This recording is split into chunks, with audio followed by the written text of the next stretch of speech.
জাহাজ ভাঙা কার্যক্রম পরিদর্শন করেছেন অবসরপ্রাপ্ত brigadier general M Sakhawat Hossain. আন্তর্জাতিক রীতি অনুযায়ী গ্রিন সনদ নিতে না পারলে ইয়ার্ড বন্ধ করে দিতে হবে বলে হুঁশিয়ার করেন তিনি। পাশাপাশি বাংলাদেশ শিপিং কর্পোরেশনের জন্য আরও 3টি জাহাজ কেনার সিদ্ধান্তের কথাও জানান উপদেষ্টা।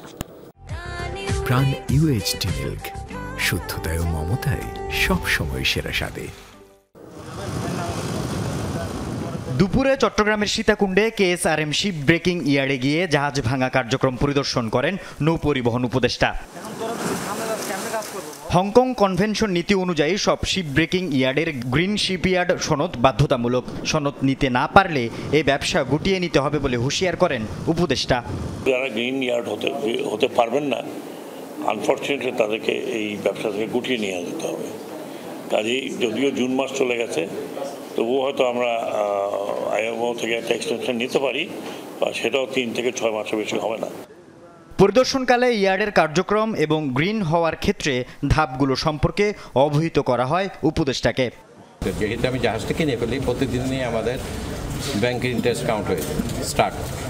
তার স্বাভাবিকভাবে আমরা চাই যে এই প্রসিডিওরগুলো যত তাড়াতাড়ি সম্ভব এটা সম্পন্ন করা। রিকোয়ারমেন্টগুলো আছে, সেই রিকোয়ারমেন্টগুলো আমরা ফুলফিল করতে পারছি না, যার কারণে প্রায় 3 থেকে 3 ভাগের 2 ভাগ ইন্ডাস্ট্রি আমরা এখনো পর্যন্ত গ্রিনের পথে যেতে পারছি।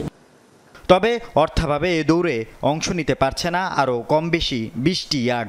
শিল্পে টিকে থাকতে সরকারি সহায়তা চান উদ্যোক্তারা। অর্থায়নের ব্যাপারটা এগেইন একটা অ্যাসোসিয়েশন আছে, আমি মনে করি সেই অ্যাসোসিয়েশনের তরফ থেকে এই বিষয়টি উঠালে ভালো হয়। আর যদি আমার কোনো সাপোর্ট দরকার হয়, আমি ইনশাআল্লাহ সেটা শিপিং মন্ত্রণালয় থেকে এবং শ্রম মন্ত্রণালয় থেকে আমরা সেটা সাপোর্ট করব। এলএনজির 2টি ক্যারিয়ার এবং বিএসসির জন্য 3টি জাহাজ ক্রয়সহ নৌখাতে সরকারি নানা পরিকল্পনার কথাও জানান নৌ পরিবহন উপদেষ্টা। আল আমিন শিকদার, যমুনা নিউজ, চট্টগ্রাম।